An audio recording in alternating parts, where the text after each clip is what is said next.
huge. I just hope the damn thing's working because we don't know yet. That's how new it is. Are you ready? I'm ready. Are you ready? Let's do this. Blue Monkey Quarantina.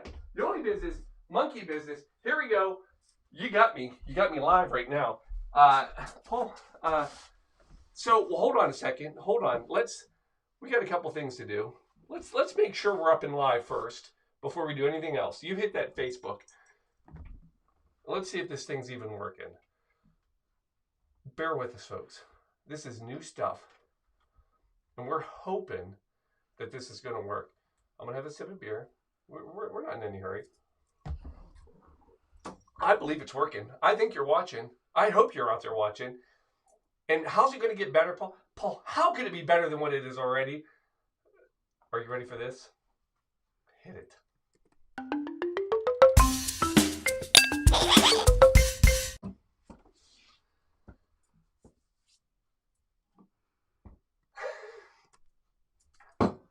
Folks, here we are. Yes, quarantine cocktail show. Production level quality. Yeah. So Shelby has gone from holding the camera to like studio crazy stuff. Not the Valentine Day present that I wanted. Not at all. You want to talk about love. The love is right here in the room because she's doing this crap. And I think it's working. I don't know. So anyway, here we are. Now, we actually have a drink tonight. We're so darn excited about the cameras. I don't even know what to do. But you know what? Let me tell you what happened though. Let me bring it down a little bit. Barry White bringing it down. So we were upset about the sound quality of the last episode. And it broke my heart. And with Valentine's Day, I had to fix that heart.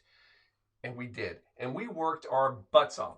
This is no more 8-minute show prep. We are like at 12 minutes now. 12 minutes to get ready for this show. And here it is. So, let me give you the cocktail. Are you ready for the cocktail? Paul, of course you're ready. Here it is. 1970 is the year this cocktail was born. By the way, not only was it the year the Cocktail of Love was born, it was the year Paul of Love was born. Yeah, so you got that. It's a twofer. You got the Cocktail of Love and you've got Paul Love born in the same year. Beverly Hills, California is the place you want to be. And yeah, we're rocking, we're rolling, and we're at Chasen's Bar. So Chasen's Bar, Dave Chasen, who's a comedian, opens this bar in 1936. So this is an old school bar, but the drink that we're talking about, 1970. But you got to understand, this is like the A-list bar. So back in the day, you got Marilyn Monroe, you got Cary Grant, F. and Scott Fitzgerald, folks, is coming to the bar. And as the time passes, you've got Johnny Carson, Ed McMahon. They're all hanging out here. Johnny's at the bar, and he's like, Ed, you want another drink? He's like, yeah, yes, sir. Yeah, give me another drink.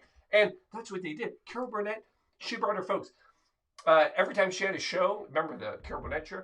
She brought everybody there. That's where they drank. And then even late into, it was open until 1995. Finally shut down. And rocking and rolling the whole time. So anyway, there's one more A-lister that we have to talk about for tonight's drink. It's Dean Martin. Yeah, Buddy Dino. Story goes like this. 1970, he walks in and he's like, you know what? Dean loved his martinis. That's what he was known for. And he said, you know what? I am tired. I need something different. I'm tired of the same old, same old. Yeah, he actually said same old, same old. I don't know about that part. But he said he wanted something. Enter Pepe Ruiz. Pepe Ruiz is the head bartender, all right, at Chasen's. And he says, I'm going to make something special. So he takes the challenge and he ends creating a new martini. Dino loved the martini. I've already said that. And he comes up with this new martini that he calls the Flame of Love. Now, why does he call it the Flame of Love? Well, what the stories tell us is that it was named after a 1930s movie called Flame of Love. Go watch it if you want. There's not much to it. Although I'll tell you, make sure you don't get the get the uncut version, because in 1930, when they actually ran it in the U.S., the story is about a Russian who falls in love with a Chinese movie star. But in the American version, they don't ever show the scenes where they kiss, because that was that was too provocative. Anyway, now I think there's another side to this. I believe Pepe Ruiz had a secret love for Dean, and that's why he called it the Flame of Love. Now, that's just my own version, and there's no truth to it whatsoever. But anyway, the Flame of Love, basically, it's a vodka martini with orange and sherry. Sherry. Oh, enter sherry. So here's a new drink ingredient that we have not touched before, and we're hitting it tonight. So let's talk about the drink. Sherry, star of the show. Now, I'm going to give you 5 things every man, woman, and child should know about sherry to get through life. And here they go. Number 1, it's like 1,000 years old. I mean, this stuff has been around. Now, this bottle itself is not 1,000 years old. It would be horrid if it was, because sherry doesn't really age. But it's 1,000 years old. You can go back to like Magellan, like on his ships. There's actually a story that he spent more money getting sherry for his ship than he did actually buying ammunition and weapons. So it's old. Number 2, it's from Spain. A lot of people don't know that. A lot of people think sherry's like French, like, oh, sherry. No, it's Spanish. Actually, it comes from a region. There's like a triangle region in Spain. It's kind of like champagne. For it to actually legally be called sherry, it's got to come from this specific region. Hold that. All right. And the region is basically like this. It's San Luisa de Parameda. Yeah, that's it. That's one of the regions. El Puerto de Santa Maria and Jerez. Those are the 3 towns. And for it to legally be called sherry, it's got to come from that triangle region. Number 3, it basically comes from one grape, the Palomino grape. Now, there are some other versions, but most sherry is going to be a Palomino grape. It's a white grape. That's basically the difference between sherry and port. Sherry is a white grape that they use, and port is a red grape. General rule. Number 3. Number 4, this is a fortified wine. Paul, we've talked about fortified wines. You always say vermouth is a fortified wine. Now, what does that mean? It means that they make a wine out of a grape. Yes, that's where wine comes from. It comes from grapes. You know this. But then what they do is they add a alcohol to it, typically a brandy, a grape brandy, and that fortifies it. So, Paul, what's the difference then between vermouth and sherry? It sounds like the same thing. No, because every time I've talked about vermouth, I always tell you it's fortified. But there's actually another step to vermouth. Vermouth is fortified and it's aromatized. Aromatized. I'm getting, hold on. Yep, I'm getting, yes, aromatized. So what happens with vermouth is it's fortified and then aromatized, and that means they add herbs and spices and, I don't know, stuff they get off the floor, whatever. But sherry is only fortified. That was number 4. Number 5, basically there's dry sherry and sweet sherry. And then under the dry sherry category, basically you have Fino, you have Oloroso, you have Amontillado, Palo Cortado, and Manzanilla. That's it. Those are your 5 basically dry. And again, it's just kind of different, like where the region, how they do the grape. And then you only have 2 sweet versions of sherry, and that is Moscato, not Moscato. It's different. It's the grape. And then I swear I'm not making any of this up. And then you have Jimenez. Yeah, Pedro Jimenez. And those are your two sweets. And typically, from the dry to the sweet, it gets darker, almost to a, not red, but to a dark, dark, deep brown color.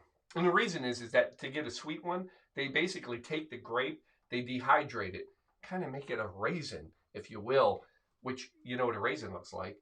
It's dark. So it gets, anyway, that's everything you need to know about sherry. Here's the thing about sherry. Everybody thinks it's only for cooking. It's not. It's actually a delicious, drinkable wine, and it ranges from the very, very dry, the fino, which is what we're using tonight, all the way to the sweet. For God's sakes, Paul, that is a, oh, crap. Wait, not yet. You have to pause. Show the video again. I have to get ice. Hold on. We've got ice.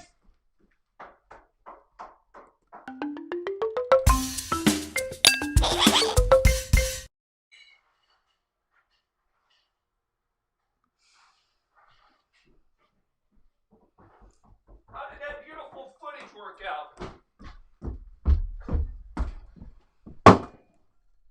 4. Yeah.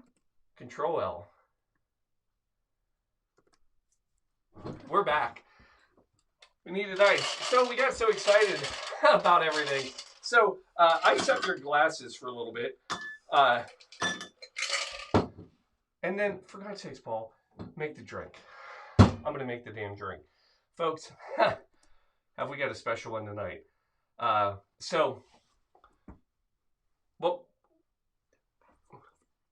oh, yeah, you guys, you always bitch at me because you never know what it is. Guess what we have tonight? Wait. Other shoulder. Oh, it's over here. I see it now. No, actually, it's like maybe closer to like in front of you. Oh, there it is. I found it. It's right here. Look, yes. I got it. That's the recipe. Folks, we have a recipe.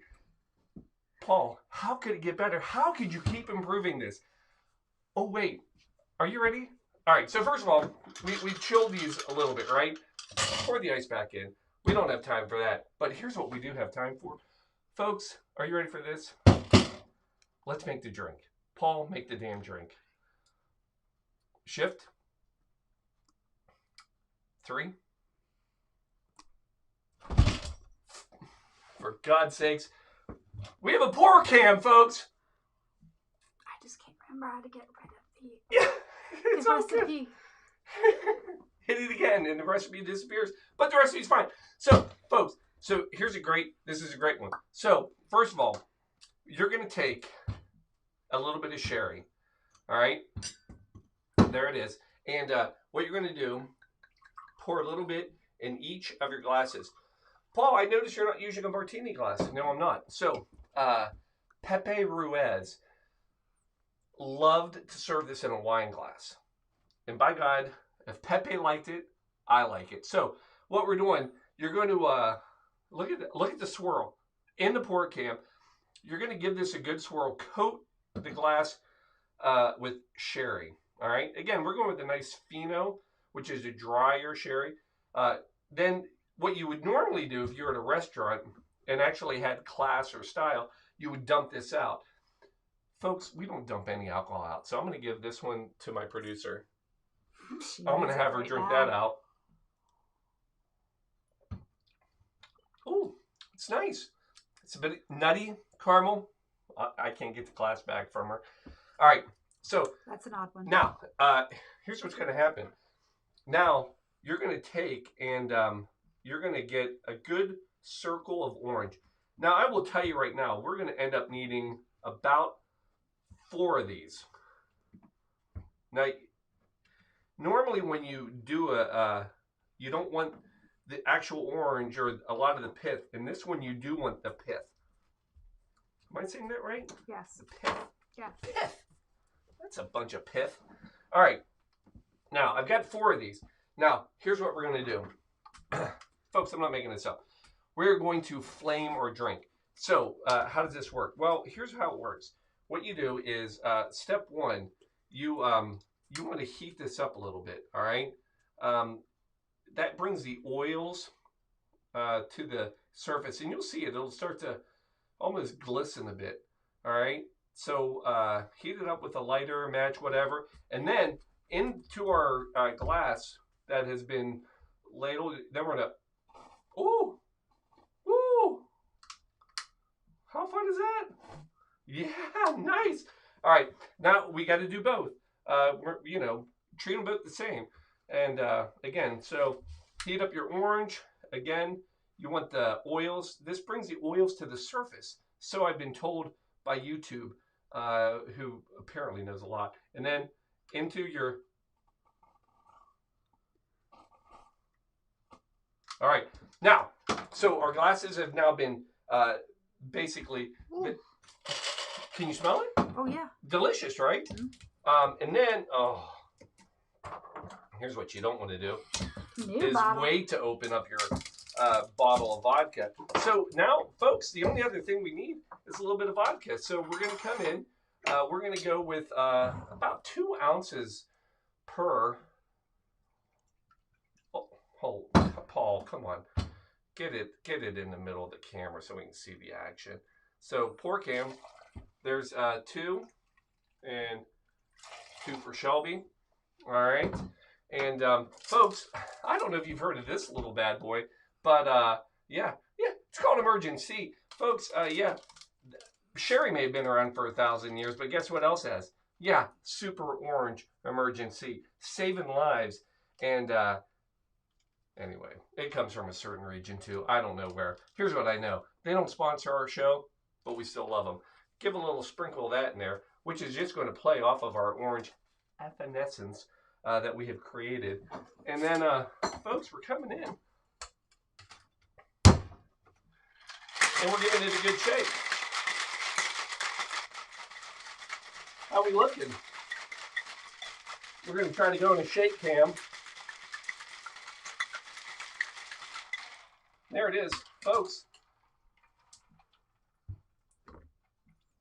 Boom. There we go. And by the way, we're going tonight with a little mischief.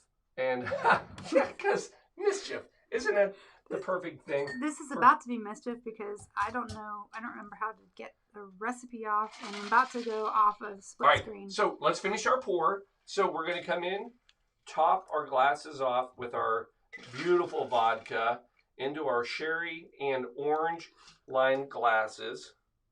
Oh. Perfect.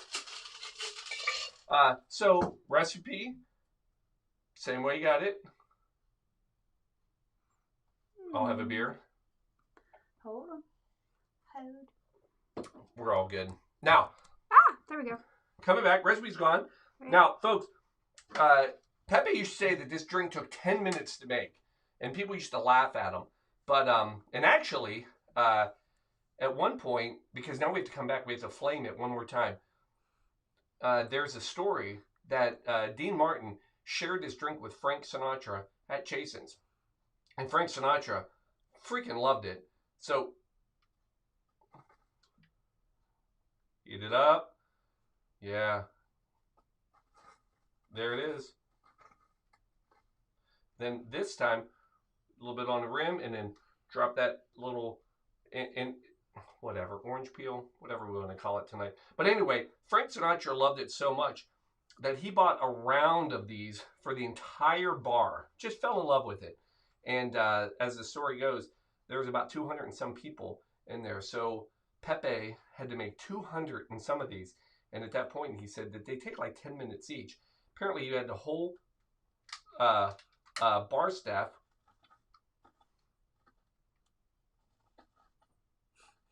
All right, there it is. We'll do that and then drop that in. Folks, I don't know what the whole story is, but by God, I know one thing. I have myself four. Ha! There it is, folks. We have ourselves a quarantine flame of love cocktail right in front of you. Now, is it delicious? I mean, it's got to be. It's got so much love and orange and oh, that is fantastic, folks. That's a flame of love. Now, let me leave you with a little bit of things. So first of all, I hope everybody has VD, a good VD today. Valentine's Day. Is that? No, that doesn't sound right. Let's just go. I guess VD's not a good short. No, never mind. So Valentine's Day. So here's a little some history for you in case you're curious. And I've been drinking all day, so you're going to be interested because I'm still here. And here's the story. So there's a couple of stories about where Valentine's history came from. It's not all love and hearts and cupids and all that, but I'll give you what we know. So first of all, Lupercalia.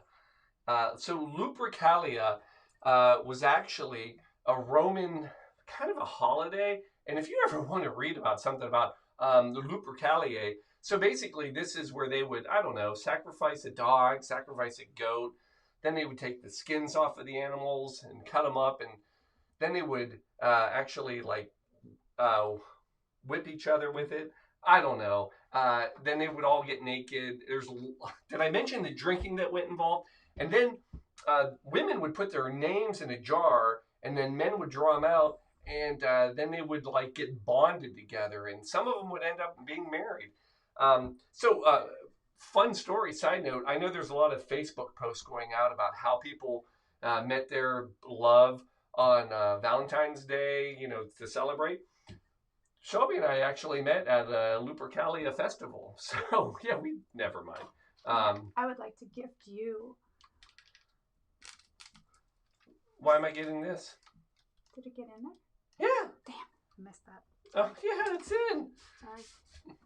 Anyway, so too much. Lupercalia, we had that. But the other story behind Valentine's Day, because Lupercalia took place on February 14th. Now, the other story is that there were basically 3 martyred saints that were all executed on Valentine's Day in different years.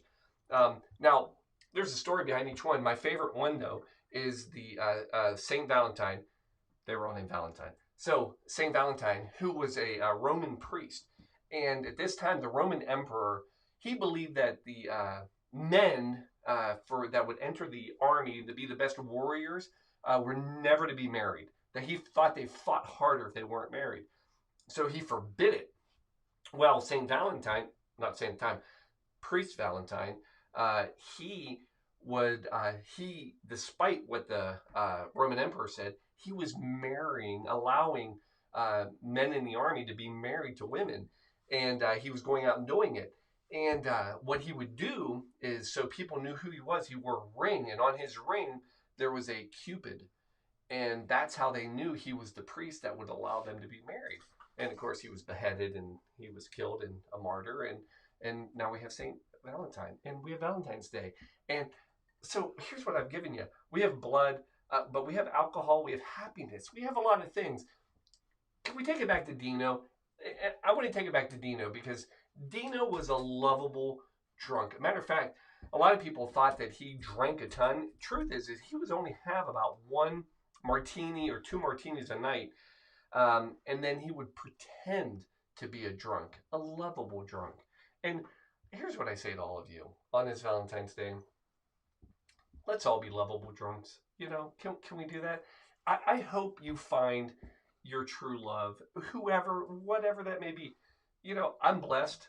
I have Shelby. Shelby is my peas to my carrots, my peanut butter to my jelly, my SpongeBob to my Patrick, my true best friend. Yeah, I tied the shirt in. And that's what we do here on the show. And folks, by the way, I think this whole night we've been streaming live on YouTube. I hope. I don't know. Is it working? I've been told yes. It's working. So dual platforms. Dual platforms. So you can watch us on Facebook under this high def. I mean, tell me this camera isn't kicking. And folks, could we subscribe? Because guess what? Yeah, right here. Look. Yeah, boom. Right there it is. I can like pet it. Like, no, wait, I'm gonna pet it this way. There you go. There you go. Pet the subscribe button. Whoa. Oh. Folks, subscribe. God bless it. Can you believe we're doing this? Unbelievable. Folks, I love you. I truly do. It's a happy Valentine's Day. And to you, I'm going to give you a little cheers. Chink. There it is. I heard it. Folks, love you. Love your Valentine's Day. And hey, I think we're going to try to do this again. If I can get Shelby to hang in there.